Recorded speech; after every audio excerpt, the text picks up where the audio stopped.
मध्य प्रदेश की भाजपा सरकार की जन विरोधी नीतियों, भ्रष्टाचार और कुशासन के खिलाफ कांग्रेस द्वारा निकाली गई जन आक्रोश यात्रा का गुरुवार की शाम लगभग 5 बजे वाराणसी नगर आगमन हुआ। इस यात्रा में जन आक्रोश यात्रा प्रभारी कमलेश्वर पटेल, विधायक हिना कांवरे, जिला कार्यकारी अध्यक्ष राजा सोनी, जिला कांग्रेस पूर्व अध्यक्ष विश्वेश्वर भगत, पूर्व सांसद बोध सिंह भगत, कांग्रेस नेत्री, नगर पालिका पूर्व अध्यक्ष अनुभा मुंजारे सहित अन्य नेता बालाघाट से वाराणसी पहुंचे। इस यात्रा का ग्राम कायदी व वारा में डोंगरमाली ब्लॉक कांग्रेस अध्यक्ष जितेंद्र सिंह राजपूत, खैलाजी ब्लॉक कांग्रेस अध्यक्ष गोकुल गौतम, नगर पालिका पूर्व अध्यक्ष विवेक विक्की पटेल, सुदेश गुड्डू सोनी, राजा अली, जावेद अली, अनिल पेपरेवार, पूर्व जिला पंचायत सदस्य रामकुमार नकपुरी सहित अन्य कांग्रेस जनों द्वारा भव्य स्वागत किया गया। यह जन आक्रोश यात्रा नेहरू चौक में पहुंचकर आम सभा में परिवर्तित हो गई। इस आम सभा में हजारों नागरिक व कांग्रेस जन शामिल हुए। नेहरू चौक पर सभी कांग्रेस जनों द्वारा देश के पहले प्रधानमंत्री पंडित जवाहरलाल नेहरू की आदमकद प्रतिमा पर माल्यार्पण कर उनका स्मरण किया गया। इस आम सभा को संबोधित करते हुए वाराणसी नगर पालिका पूर्व अध्यक्ष विवेक पटेल ने केंद्रीय मंत्री ज्योतिरादित्य सिंधिया पर निशाना साधते हुए कहा कि जिसे कांग्रेस ने मान और सम्मान दिया, उन्होंने ही कांग्रेस को धोखा दिया। कमलनाथ और दिग्विजय सिंह को बुढ़ा कहने वाले ये लोग समझ लें, उसी ग्वालियर चंबल से 1500 गाड़ियों के काफिले के साथ लोगों ने कांग्रेस में प्रवेश लिया है, क्योंकि उन्हें पता है कि आगामी समय कांग्रेस का है। इस बार वाराणसी में कमलनाथ जी के हाथ मजबूत किए जाएंगे। रही बात काम की और विकास की, कौन सा विकास बताइए आप? कौन सा विकास? लोग कहते हैं विकास के अनुसार समर्थन दिया, कौन सा विकास बताइए आप? कौन सा काम हुआ यहाँ? शिक्षा के क्षेत्र में कौन सा काम हुआ? कोई आईटीआई खुली, कोई पार्टी खुला? स्वास्थ्य में क्या काम हुआ? रोजगार में क्या काम हुआ? कोई काम नहीं हुआ। पूरी नदियां लूटी गई, पूरी नदियां लूटी गई। ये हमारा जो चुनाव रहेगा ना भैया, एक युद्ध माफिया विरुद्ध। कोई माफिया का राज नहीं चलेगा, हमारे क्षेत्र की जनता का राज चलेगा। सीधे साधे लोग हैं हमारे यहाँ, सीधे साधे लोग हैं। और इस बार आप सबके आशीर्वाद बढ़िया हमारे पानी आया, खूब फसल हो, आप संपन्न हो। पूर्व सांसद बोध सिंह भगत ने कैबिनेट मंत्री गौरीशंकर बिसेन का नाम लिए बिना उन पर तंज कसते हुए कहा कि जिसके ऊपर लोकायुक्त का प्रकरण 5 सालों से चल रहा है, सुप्रीम कोर्ट ने फिर से आय से अधिक संपत्ति का केस हाई कोर्ट को भेज दिया, उसे प्रदेश सरकार में मंत्री बनाया गया है। उन्होंने कहा कि यह पैसा कहां से लाए हैं, पूरा पैसा किसानों का है। मंत्री प्रामाणिक तौर पर मैं बोल रहा हूँ, जिसके ऊपर लोकायुक्त का प्रकरण 5 सालों से चल रहा है, किसान चल रहे, सुप्रीम कोर्ट ने फिर केस भेज दिया यहाँ का आय से अधिक संपत्ति का। और ये पैसा कहाँ से आया? कहाँ से आया? ये सब किसानों का पैसा है। ये जब कृषि मंत्री था, मेरी लड़ाई किस बात की थी? मैं कांग्रेस में क्यों आया? कांग्रेस में इसलिए आया मैं, भाजपा में मेरी सुनवाई होती नहीं थी। मैंने सरकार में रहकर विरोध किया, किसानों के हित के लिए लड़ाई लड़ा। नहीं चलेगा नकली खाद, बीज, दवा। जिंदगी भर मेहनत करते हैं, खून पसीना बहाते हैं। हमको सांसद काय के लिए बनाए उनने, विधायक काय के लिए बनाया? उनका शोषण रोकने के लिए, उनको न्याय मिले, उनका जीवन सुखमय हो, उनको सही दवा मिले, सही बीज मिले। ये हमारा दायित्व है, सब जनप्रतिनिधि का दायित्व है। मलाई खाने के लिए थोड़ी बने हम सांसद, विधायक। मंत्री को मैंने कई बार समझाया, नहीं चलेगा ये गोंदिया में ऊंची कंपनी का हवा दवा बीज, ब्रांडेड कम बायर की होना, टट्टा का होना, नहीं माने। हमने एक दिन मलाजखंड में विरोध किया, हमने कि यशोदा कंपनी का सीड हमने लाइसेंस निरस्त किया था, किसानों के हित में किया था। इनने 10 करोड़ रुपए लिए उस कंपनी से, लाइसेंस बहाल किया, पूछना कन्हैया लाल रुसिया के यहाँ। सभा को संबोधित करते हुए जनपद सदस्य व ब्लॉक कांग्रेस डोंगरमाली अध्यक्ष जितेंद्र सिंह उर्फ जीतू राजपूत ने प्रदेश संगठन से माफी मांगते हुए कहा कि पिछली बार नेतृत्व ने टिकट का जो फैसला लिया था वह सही था।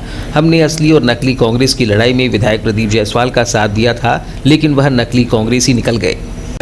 किस बात का है प्रदेश में, प्रदेश के लोग प्रदेश की बात करेंगे, मैं वाराणसी की बात करूंगा। वाराणसी में जनाक्रोश बात का है।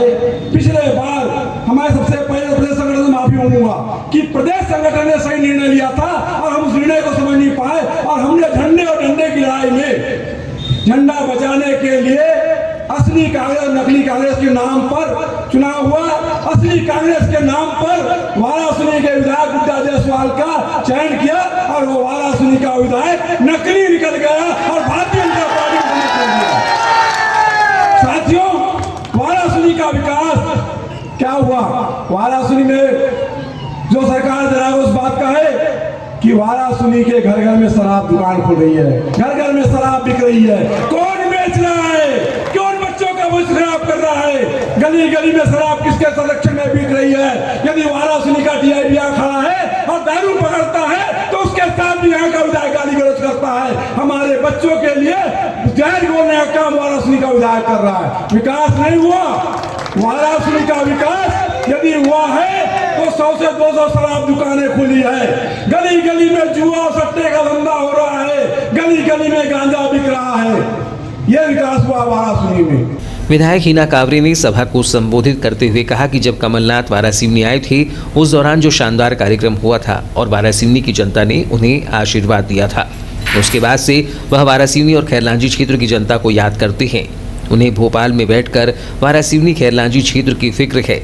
दूसरी बार जब जन आक्रोश यात्रा यहां पहुंची है तो कायदी से लेकर यहां तक जो उत्साह नागरिकों व कार्यकर्ताओं में देखने को मिला है, वैसा ही उत्साह वाराणसी खैरलांजी क्षेत्र का उम्मीदवार घोषित होने पर देखने को मिलेगा। मुझे अच्छे से याद है कि जब कमलनाथ जी वाराणसी में आए थे,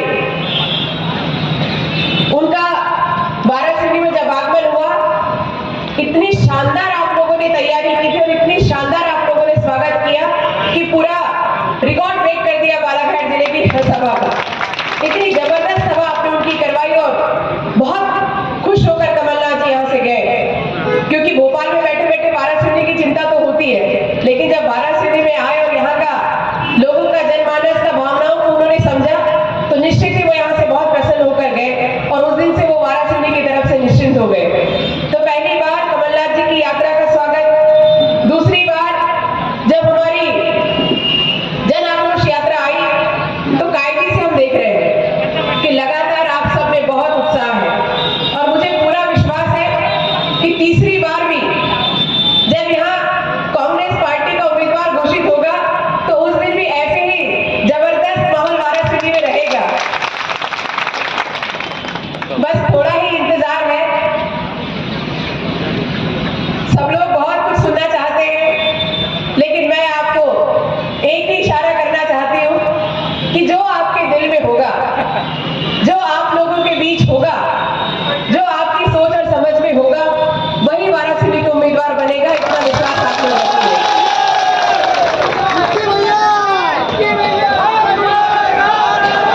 अखिल भारतीय कांग्रेस कमेटी में हमारे कमलनाथ जी, ये दोनों ने जो सर्वे करवाया है उस सर्वे के आधार पे ही कांग्रेस का उम्मीदवार वाराणसी में दिया जाएगा। इतना विश्वास आप कांग्रेस पे रखिए, क्योंकि वाराणसी एक ऐसी विधानसभा हमारे लिए बन गई है, क्योंकि यहाँ पर कांग्रेस पार्टी के भी शीर्ष नेतृत्व को समझ में आ गया कि वाराणसी के साथ थोड़ा भी गड़बड़ हुआ तो पूरी सरकार पलट जाती है।